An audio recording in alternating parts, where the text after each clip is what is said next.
So hello everyone, welcome to class number 23 of the course Getting Started with Python.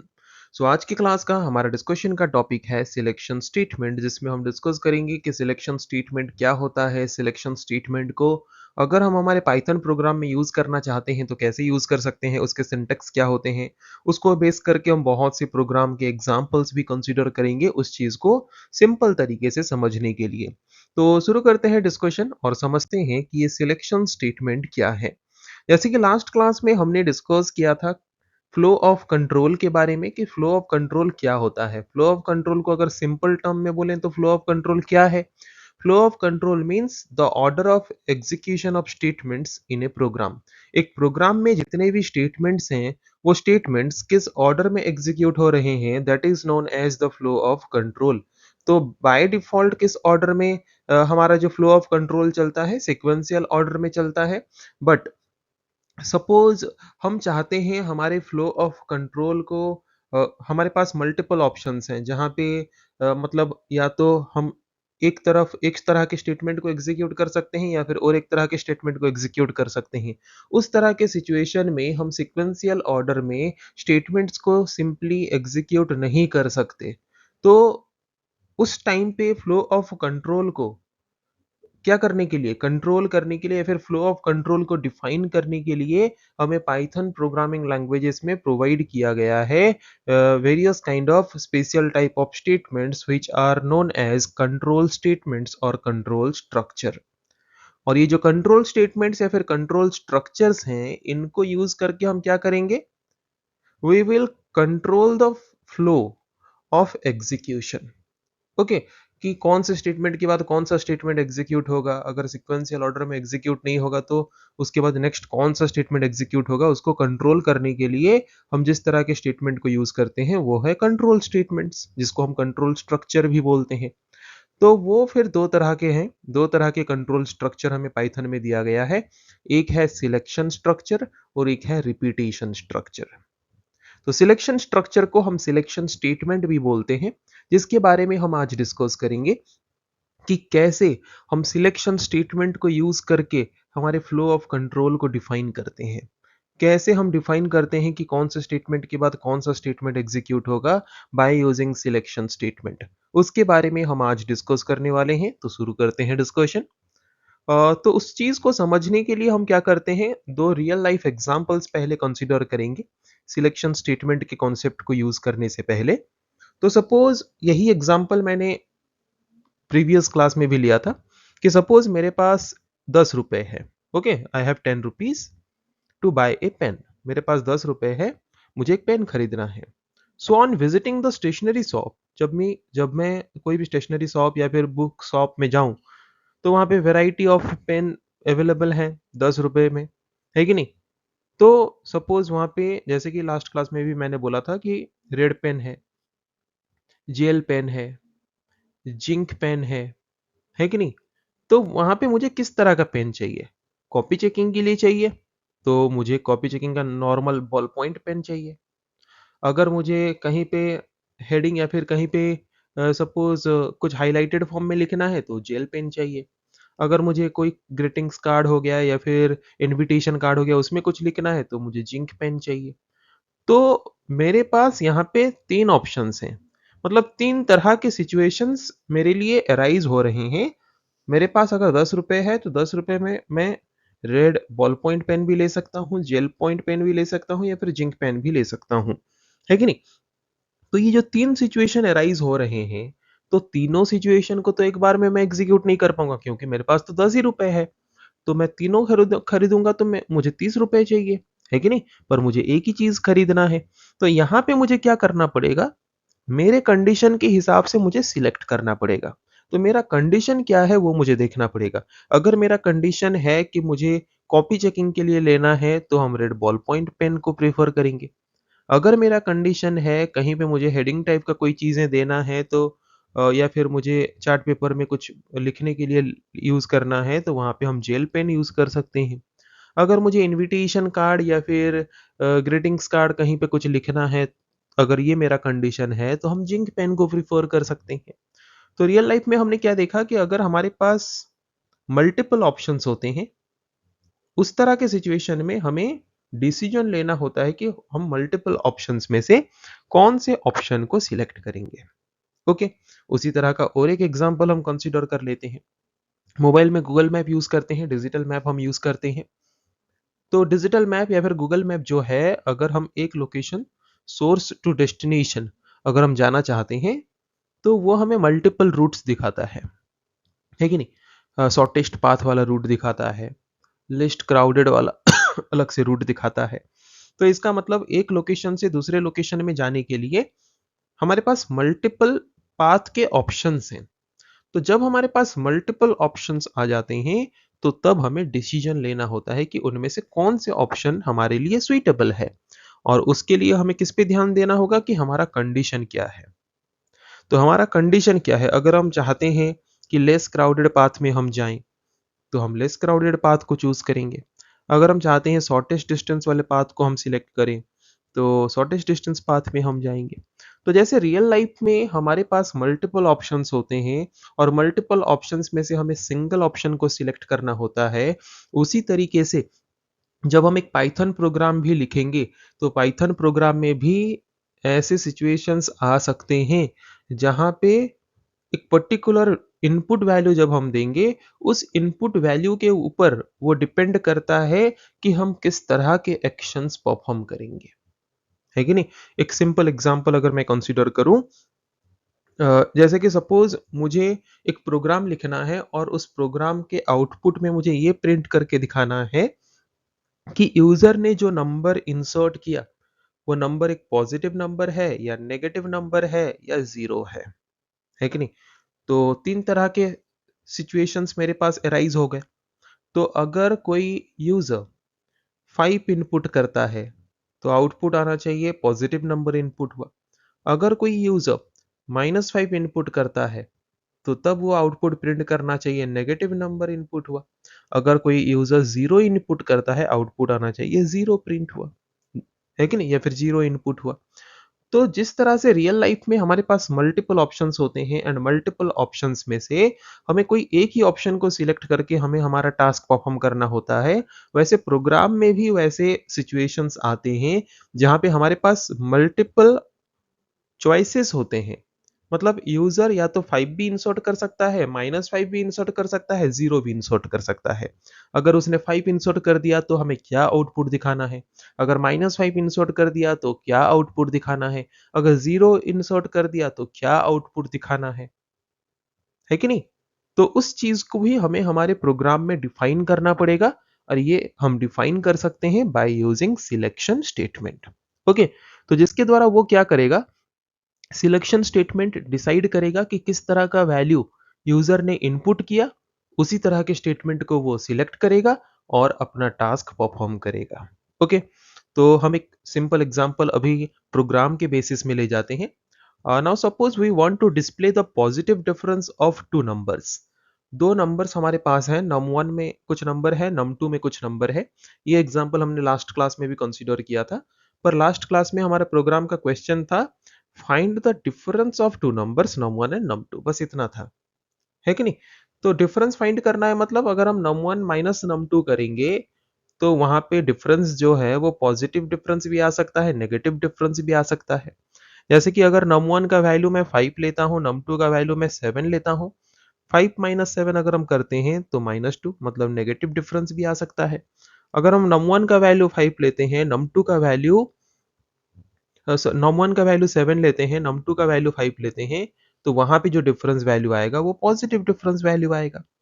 तो इसका मतलब last class में हमने जो प्रोग्राम किया था वहां पे नेगेटिव डिफरेंस आने के भी चांसेस थे, पॉजिटिव डिफरेंस आने के भी चांसेस थे, राइट? पर यहाँ पे क्वेश्चन हमें क्या बोला है, यहाँ पे हमें बोला है कि to display the positive difference, हमें हमेशा पॉजिटिव डिफरेंस दिखाना हो, चाहे num one minus num two करें, num two minus num one करें, क्या करना है हम करें, पर हमें हमेशा पॉजिटिव डिफरेंस ही दिखाना है। तो सपोज नम वन का वैल्यू हमने 5 लिया है, नम टू का वैल्यू हमने 7 लिया है, 5 माइनस 7 करेंगे तो हमेशा नेगेटिव डिफरेंस आएगा। तो हम क्या करेंगे, वहां पे कुछ कंडीशन देंगे, num one and num two में से जो बड़ा होगा उसको हम पहले रखेंगे और जो वैल्यू छोटा होगा उस बड़े वैल्यू से उस छोटे वैल्यू को हम माइनस करेंगे। तो हमने ये कंडीशन रख दिया। पहले हमने कंडीशन चेक किया कि अगर num1 बड़ा है तो हम num1 माइनस num2 करेंगे। फिर हमने चेक कर दिया अगर num2 बड़ा है तो हम num2 माइनस num1 कर देंगे, जिसके वजह से हमें हमेशा पॉजिटिव डिफरेंस मिलेगा। तो ये किसके ऊपर डिपेंड करता है? यूजर इनपुट के ऊपर डिपेंड करता है। तो यूजर num1 एंड num2 का वैल्यू इनपुट करेगा, फिर हम कंडीशन देंगे, चेक करेंगे कि num1 बड़ा है या num2 बड़ा है। अगर num1 बड़ा है तो हम num1 माइनस num2 करेंगे, अगर num2 बड़ा है तो हम num2 माइनस num1 करेंगे, है कि नहीं? तो यहाँ पे हम सिलेक्ट कर रहे हैं कि नहीं? हमारे कंडीशन के हिसाब से हम सिलेक्ट कर रहे हैं। हम चेक कर रहे हैं कंडीशन कि num1 बड़ा है या num2 बड़ा है, फिर हम सिलेक्ट कर रहे हैं कि कौन सा स्टेटमेंट एग्जीक्यूट होगा एंड कौन सा स्टेटमेंट एग्जीक्यूट नहीं होगा। सो आई थिंक बहुत ही सिंपल तरीके से सबको समझ आ गया होगा कि ये सिलेक्शन स्टेटमेंट कैसे हमें हेल्प करता है हमारे फ्लो ऑफ कंट्रोल को डिफाइन करने में, कि कौन से स्टेटमेंट के बाद कौन सा स्टेटमेंट एग्जीक्यूट होगा, वो कैसे हमें डिसाइड करने में मदद करता है सिलेक्शन स्टेटमेंट। आई थिंक ये बहुत ही सिंपल तरीके से सबको समझ आ चुका होगा। ओके, तो अगर हमें प्रोग्राम में ये चेंजेस करना है, हमारे अप्रोच को थोड़ा चेंज करना पड़ेगा। तो ये लास्ट क्लास में हमने जो डिस्कस किया था प्रोग्राम, हम देख सकते हैं। इस तरीके से अगर हम करेंगे और कोई अगर num1 का वैल्यू स्मॉल वैल्यू दे दे, num2 का वैल्यू लार्ज वैल्यू दे दे, तो जैसे कि हमने यहाँ पे लिया है तो हमें नेगेटिव डिफरेंस मिल रहा है। पर हमें क्वेश्चन में क्या बोला है? हमें पॉजिटिव डिफरेंस चाहिए। तो हम फ्लो चार्ट देखते हैं उसका, जिसके वजह से हम इजीली समझ पाएंगे कि कैसे हम सिलेक्शन स्टेटमेंट को यूज करके हमेशा से पॉजिटिव डिफरेंस ही फाइंड कर सकते हैं। तो फ्लो चार्ट डिफाइन करता है फ्लो ऑफ कंट्रोल को डिफाइन करने के लिए कि हमारे कंट्रोल जो है वो कैसे फ्लो होते हैं या फिर किस ऑर्डर में एक स्टेटमेंट से दूसरे स्टेटमेंट के पास शिफ्ट होते हैं। तो हमने शुरू किया एग्जीक्यूशन। एग्जीक्यूशन शुरू करने के बाद हमने num1 एंड num2 का वैल्यू इनपुट लिया यूजर से। इनपुट लेने के बाद डायरेक्टली हम num1 माइनस num2 कर देंगे, तो positive difference and negative difference दोनों आ सकते हैं। पर अगर हम हमेशा पॉजिटिव डिफरेंस चाहते हैं तो वहां पे एक पार्ट हम ऐड करेंगे कंडीशन। हमारा कंडीशन क्या है हम चेक करेंगे, हमारा सिचुएशन क्या है वो हम चेक करेंगे, है कि नहीं? अगर num1 बड़ा है तो हम num1 माइनस num2 कर देंगे।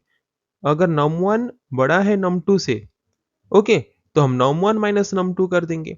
अगर num1 बड़ा नहीं है num2 से मतलब num2 बड़ा है, तो अगर num1 बड़ा नहीं है तो हम num2 माइनस num1 कर देंगे। तो जिसकी वजह से क्या होगा? हमेशा पॉजिटिव डिफरेंस ही आएगा। तो ये कंडीशन के ऊपर डिसीजन डिपेंड करता है कि कौन सा वैल्यू बड़ा है। अगर num1 बड़ा है तो हम यहाँ पे इस स्टेटमेंट को एग्जीक्यूट करके आउटपुट दिखाएंगे। अगर num2 बड़ा है तो हम इस स्टेटमेंट को स्किप करेंगे और ये वाले स्टेटमेंट को हम एग्जीक्यूट करके आउटपुट प्रिंट करेंगे।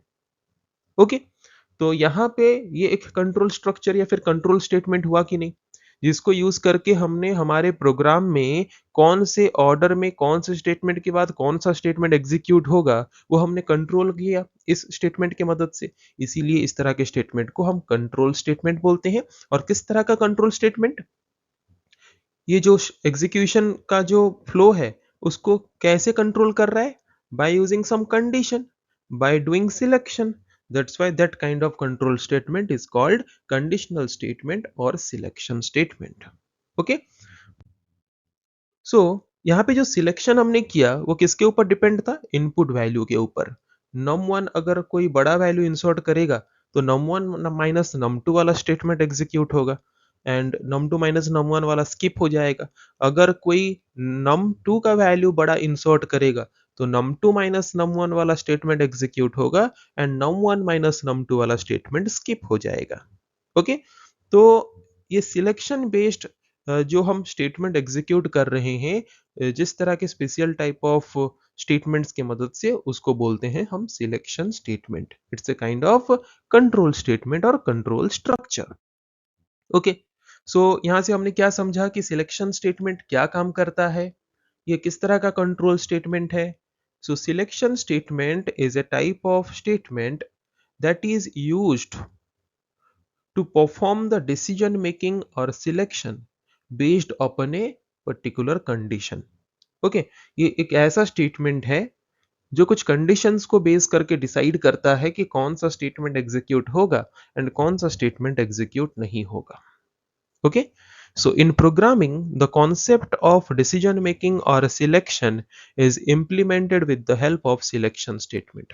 अगर प्रोग्राम में कभी भी ऐसा सिचुएशन आए या फिर हमें ऐसा प्रोग्राम लिखना पड़े जहां पे हमारे पास मल्टीपल ऑप्शंस हो सकते हैं, यूजर अगर इस तरह का वैल्यू इनपुट किया तो उसके लिए क्या टास्क होगा, अगर कोई दूसरा तरह का वैल्यू इनपुट किया तो उसके लिए किस तरह का टास्क होगा, और एक तरह का वैल्यू इनपुट किया उसके लिए किस तरह का टास्क होगा. मतलब ऐसे अगर हमारे पास मल्टीपल ऑप्शंस वाले सिचुएशन अराइज होते हैं जिनमें से हमें कंडीशन को बेस करके कोई एक ही ऑप्शन को सिलेक्ट करके एग्जीक्यूट करना होता है, तो ये चीज हम कर सकते हैं हमारे प्रोग्राम में by using which type of control statement, selection control statement. और ये सिलेक्शन कंट्रोल स्टेटमेंट जो हमें पाइथन प्रोग्राम में दिया गया है वो मेनली तीन तरह के दिए गए हैं. If statement, if else statement, if L if means if else if statement. ये तीन तरह के सिलेक्शन स्टेटमेंट हमें पाइथन में दिए गए हैं जिनको यूज करके हम क्या कर सकते हैं, डिसीजन मेकिंग या फिर सिलेक्शन बेस्ड कॉन्सेप्ट हमारे प्रोग्राम में इंप्लीमेंट कर सकते हैं. सो आई थिंक सिलेक्शन स्टेटमेंट क्या है सबको क्लियर हो गया होगा. और एक प्रॉपर डेफिनेशन अगर हम देखेंगे, ए selection statement is a type of programming statement that allows a program to make decision and execute different blocks of code based on a condition. ये एक ऐसा टाइप ऑफ स्टेटमेंट है जिसको हम पाइथन प्रोग्राम में यूज करते हैं जिसमें हम कुछ कंडीशंस यूज करते हैं और कंडीशन यूज करके हम डिसाइड करते हैं या फिर डिसीजन लेते हैं कि कौन सा स्टेटमेंट एग्जीक्यूट होगा एंड कौन सा स्टेटमेंट एग्जीक्यूट नहीं होगा. तो तीन तरह के सिलेक्शन स्टेटमेंट के बारे में हमने डिस्कस किया. सबसे पहला सिलेक्शन स्टेटमेंट क्या है, इफ. तो इफ स्टेटमेंट को अगर हमें यूज करना है हमारे प्रोग्राम में तो उसका सिंटेक्स हमें पता होना चाहिए. तो उसका सिंटेक्स जैसे कि हम देख सकते हैं, तो हम क्या करेंगे, इफ कंडीशन, अगर ये कंडीशन सही हुआ तो कौन सा स्टेटमेंट एग्जीक्यूट होगा वो हम यहाँ पे स्टेटमेंट में लिखेंगे. जैसे कि हमने देखा कि if num1 is greater than num2, अगर num1 बड़ा है num2 से तो हम क्या करेंगे, डिफरेंस निकालेंगे num1 माइनस num2. पर अगर दूसरा कंडीशन होता है, if num2 is greater than num1, तो तब हम क्या करते, तब हम करते num2 माइनस num1. तो num1 एंड num2 का वैल्यू कौन इनपुट करेगा, यूजर. तो यूजर अगर num1 बड़ा इनपुट किया तो ये कंडीशन सही है, तो उसके अंदर के स्टेटमेंट को एग्जीक्यूट करेगा और इसको स्किप कर देगा. सपोज यूजर सेकेंड टाइम में num2 का वैल्यू बड़ा इंसर्ट करता है तो ये कंडीशन गलत है, इसको स्किप करेगा और ये दूसरे वाले ब्लॉक के स्टेटमेंट को एग्जीक्यूट करेगा. तो यहाँ पे हम कंडीशन को बेस करके सिलेक्ट कर रहे हैं कि कौन सा स्टेटमेंट एग्जीक्यूट होगा एंड कौन सा स्टेटमेंट एग्जीक्यूट नहीं होगा to get the desired output. Okay, so I hope if statement को कैसे यूज करना है पता चल गया होगा. अभी हम उसको बेस करके एक प्रोग्राम लेते हैं. वही जो मैंने डिफरेंस बताया प्रोग्राम में, वही चीज यहाँ पे लिखा है कि कैसे हम पॉजिटिव डिफरेंस फाइंड कर सकते हैं. नॉर्मली हमने num1 एंड num2 दोनों का वैल्यू हमने इनपुट ले लिया. दोनों का वैल्यू इनपुट लेने के बाद जैसे नॉर्मली हम करते थे प्रोग्राम, फर्स्ट प्रोग्राम एग्जांपल जो था हमारा प्रोग्राम 2.1, तो उसमें हमने क्या किया था, डायरेक्टली हमने difference equal to num1 minus num2 कर लिया था. तो जिसके वजह से वहां पे पॉजिटिव डिफरेंस भी आ सकते हैं, नेगेटिव डिफरेंस भी आ सकते हैं. पर हम यहाँ पे क्या करना चाहते हैं, हमेशा पॉजिटिव डिफरेंस ही दिखाना चाहते हैं. तो उसके लिए हमें कंडीशन देके सिलेक्ट करना पड़ेगा, कंडीशन वाइज स्टेटमेंट को एग्जीक्यूट करना पड़ेगा. अगर हमारे कंडीशन ये है कि num1 बड़ा है num2 से, अगर ये सही होता है तो हम क्या करेंगे, num1 माइनस num2 करेंगे. पर दूसरा कंडीशन देंगे, अगर num2 बड़ा है num1 से तो हम num2 माइनस num1 करेंगे. तो जिसके द्वारा क्या होगा, हमेशा हमें पॉजिटिव डिफरेंस वैल्यू ही मिलेगा, फिर हम डिफरेंस वैल्यू को प्रिंट करेंगे. ओके, तो यहाँ पे ये वाला पार्ट हमने जो किया, ये जो पार्ट हमने यहाँ पे ऐड किया, this is the part of selection statement by using which we can get the proper output that we want. Okay, so I think selection statement में इफ स्टेटमेंट का यूज कैसे करना है बहुत ही आसान तरीके से हमें पता चल गया होगा। तो उस हिसाब से अगर हम देखो, पहले एग्जांपल जो हमारा प्रोग्राम था 2.1, तो वहां पे अगर फर्स्ट नंबर हम num1 अगर हम 5 लेते थे, num2 अगर हम 6 लेते, तो वहां पे नॉर्मली क्या करता, 5 माइनस 6 माइनस 1 दिखा देता।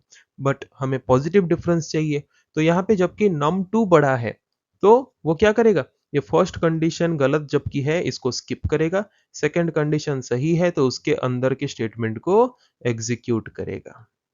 ओके, इसके अंदर के स्टेटमेंट को एग्जीक्यूट करेगा। और एक चीज यहाँ पे बता दूं कि देखो यहाँ पे इफ स्टेटमेंट लिखा है, उसके बाद जो स्टेटमेंट लिखा है हम देख सकते हैं थोड़ा सा अंदर लिखा है कि नहीं। इसका मतलब क्या है मैं थोड़ा समझा दे रहा हूं। जैसे कि अगर कोई बाकी प्रोग्रामिंग लैंग्वेजेस के बारे में पढ़े होगे, सी प्लस प्लस जावा, उसमें हम क्या करते हैं, जैसे कि सपोज मुझे कंडीशन लिखना है, इफ अगर मैंने यहाँ पे कुछ कंडीशन दिया, जैसे कि वहां पे कंडीशन दिया गया है num1 ग्रेटर देन num2, तो हम क्या करते थे, उस स्टेटमेंट को ओपन करते थे, उसके ब्लॉक को ओपन करते थे, उसके अंदर जितना भी स्टेटमेंट रखना चाहते हैं रखते थे, फिर ब्लॉक को क्लोज करते थे। मतलब इस पर्टिकुलर स्टेटमेंट के ब्लॉक में, इस पर्टिकुलर स्टेटमेंट के अंदर कौन कौन से स्टेटमेंट आते हैं उसको हम एक ब्लॉक के अंदर रिप्रेजेंट करते थे by using open and close करली ब्रेसेस।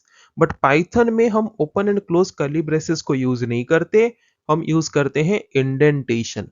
तो ये इंडेंटेशन क्या होता है, indentation means the white space that we use at the beginning of a line. कोई भी लाइन के बिगिनिंग में हम जो व्हाइट स्पेस यूज करते हैं, टैब स्पेस यूज करते हैं, दैट्स कॉल्ड इंडेंटेशन। तो जैसे कि इस पर्टिकुलर इफ स्टेटमेंट के अंदर ही ये वाला स्टेटमेंट आता है, तो हम क्या करेंगे, इफ स्टेटमेंट के अंदर जितने भी स्टेटमेंट्स आएंगे, एक बोल के नहीं, 2 3 4 5 10 15 जितने भी आएंगे, हम क्या करेंगे, एक सिंगल टैब स्पेस देके उसके अंदर उन स्टेटमेंट्स को लिखेंगे। फिर देखो यहाँ पे दूसरा इफ स्टेटमेंट आ गया, ये दूसरा इफ स्टेटमेंट जो है इस इफ स्टेटमेंट के अंदर का पार्ट नहीं है, इसीलिए हमने उसको फिर नॉर्मल लाइन में ले आया, है कि नहीं। तो आई होप क्लियरली समझ आ गया होगा कि एक पर्टिकुलर ब्लॉक में जितने भी स्टेटमेंट्स आते हैं उसको हम इंडेंटेशन मतलब एक एडिशनल टैब स्पेस ऐड करके उसको हम रिप्रेजेंट करते हैं पाइथन में, क्योंकि यहाँ पे हम open and close curly braces use नहीं करते ब्लॉक को रिप्रेजेंट करने के लिए। तो ये इंडेंटेशन के बारे में हम आगे और भी डिटेल में पढ़ेंगे, यहाँ पे बस मैंने जबकि यूज हो रहा है तो मैंने यहाँ पे सिंपल तरीके से बता दिया। और एक एग्जांपल हम कंसीडर करते हैं वही इफ स्टेटमेंट को लेके। तो एग्जांपल यहाँ पे क्या बोला है, if the age entered by the user is greater than 18 then print the user is eligible to vote। User से हम एज वैल्यू इनपुट लेंगे, अगर एज का वैल्यू जो है 18 से ज्यादा है, 18 या फिर 18 से ज्यादा है, तो वो एलिजिबल टू वोट करके प्रिंट करेगा, और अगर 18 से कम है तो वो कुछ भी प्रिंट नहीं करेगा। ओके, तो अगर कंडीशन ट्रू हुआ देन द इंडेंटेड स्टेटमेंट मतलब the statement that comes under that particular selection statement. उस सिलेक्शन स्टेटमेंट का कंडीशन अगर सही होता है तो उसके लिए कौन कौन से स्टेटमेंट एग्जीक्यूट होंगे, उनको बोलते हैं इंडेंटेड स्टेटमेंट और ब्लॉक ऑफ स्टेटमेंट्स। ओके, तो अगर हमारा कंडीशन सही होता है कि एज 18 या फिर 18 से ज्यादा है, तो वो उसके इंडेंटेड स्टेटमेंट को एग्जीक्यूट करेगा, उसके ब्लॉक में जो स्टेटमेंट आते हैं उनको वो एग्जीक्यूट करेगा। The indentation implies that its execution is dependent on the condition। अगर हमने कहीं पे भी जैसे कि यहाँ पे एक स्टेटमेंट लिखा, फिर थोड़ा सा स्पेस देके उसके नीचे वाले स्टेटमेंट्स को लिखा है, इसका मतलब ये अंदर वाले स्टेटमेंट्स डिपेंड करते हैं इस स्टेटमेंट के ऊपर।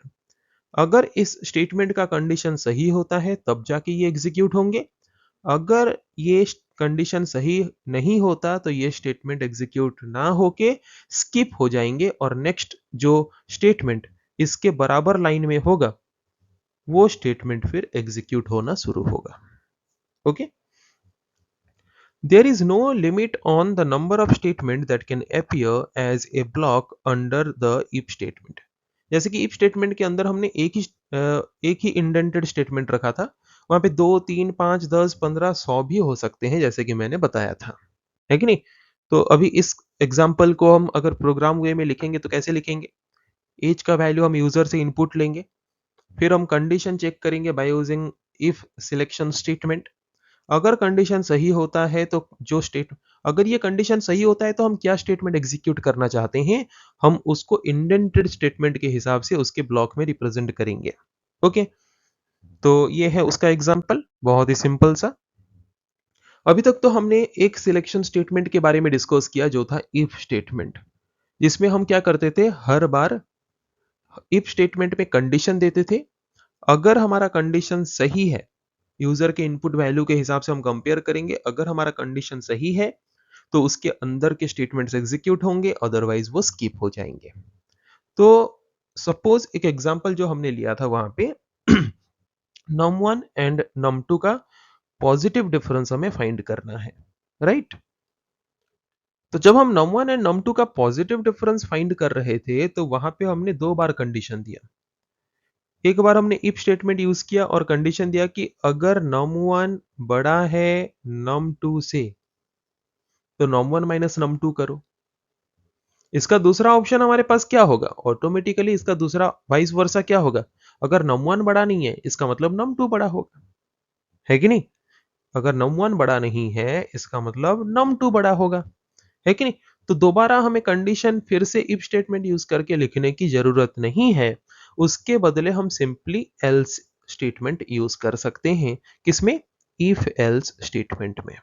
ओके, देखेंगे उसका सिंटेक्स। पहले पहले हम इफ कंडीशन देंगे, अगर ये कंडीशन सही होता है तो उसके अंदर के स्टेटमेंट्स एग्जीक्यूट होंगे।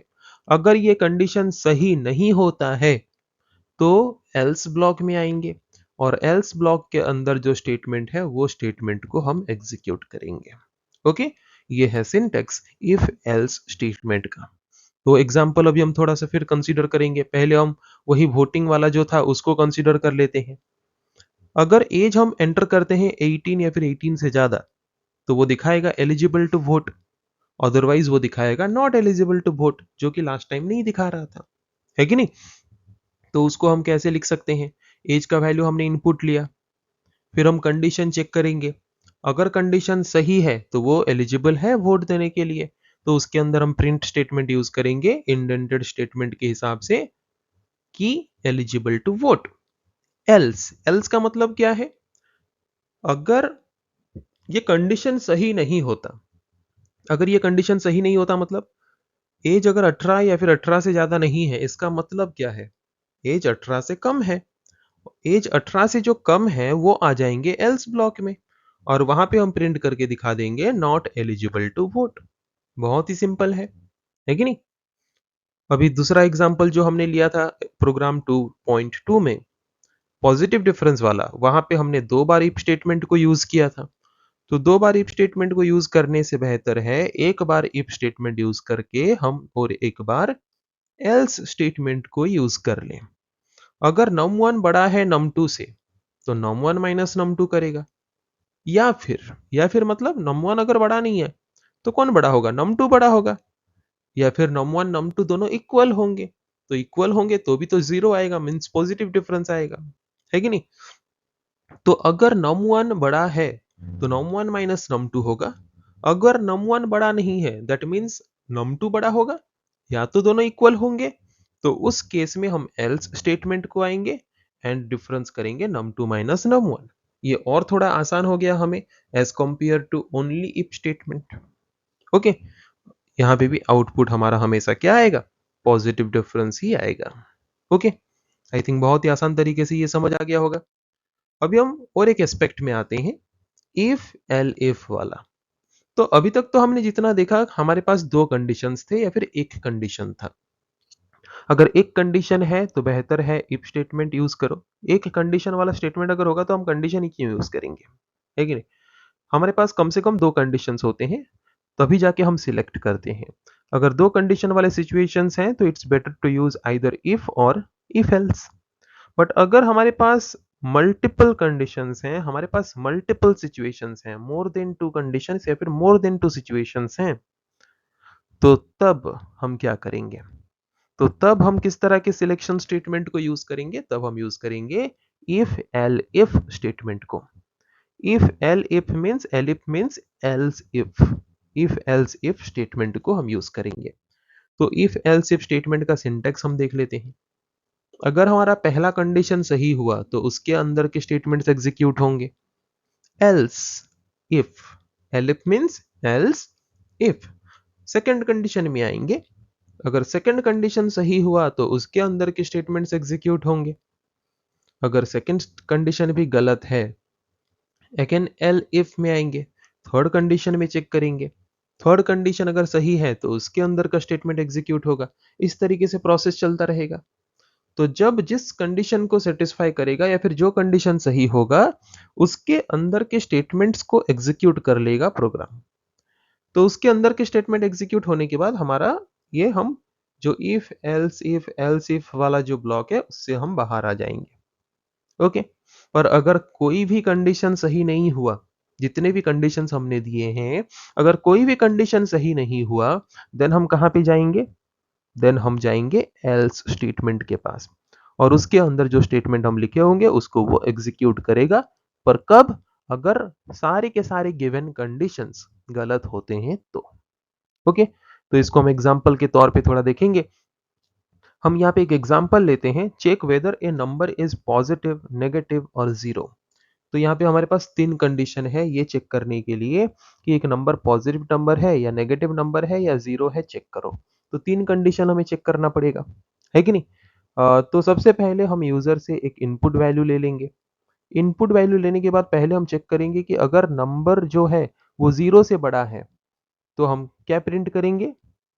Number is positive. ओके। फिर हम दूसरे कंडीशन में आएंगे।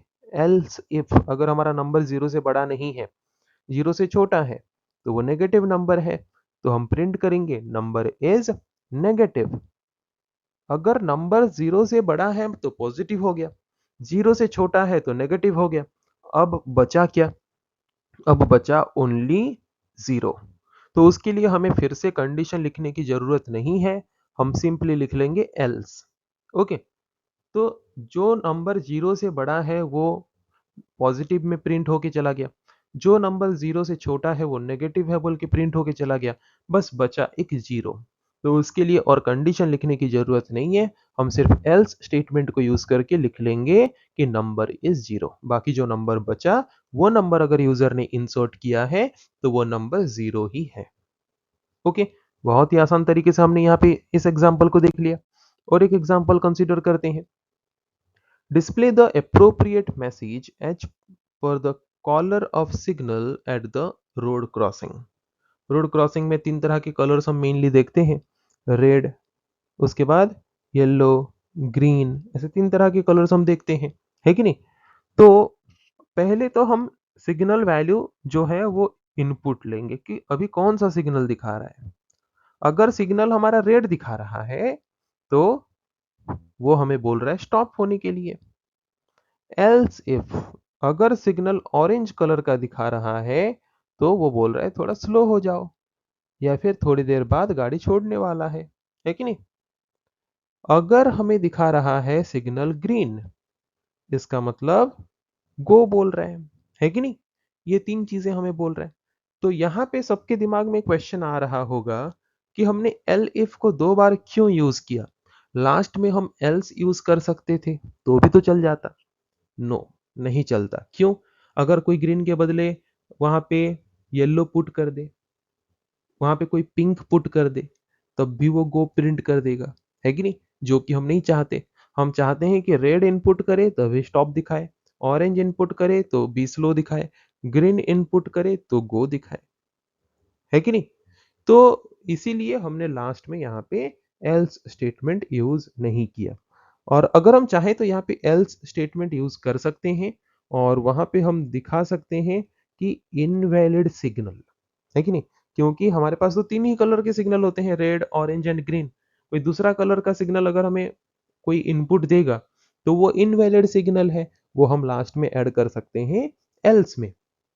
Else print invalid signal input. Okay, हम इस तरीके से दिखा सकते हैं मैसेज।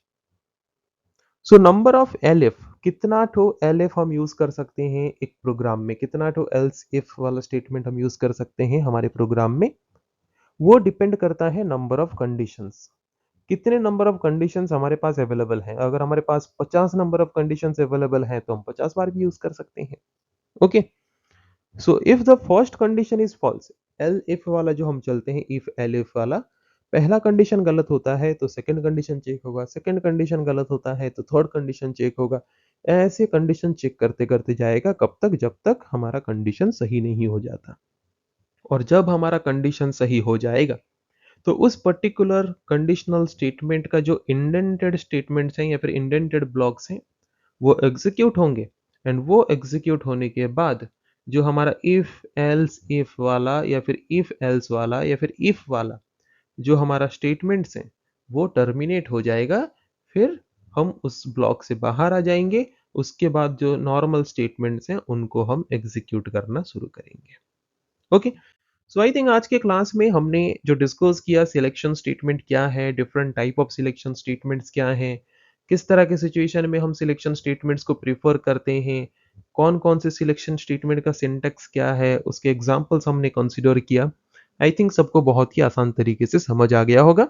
नेक्स्ट क्लास में हम डिस्कस करेंगे ऐसे और भी कुछ टॉपिक्स। आज के क्लास को हम यही पे एंड करते हैं। So thank you everyone.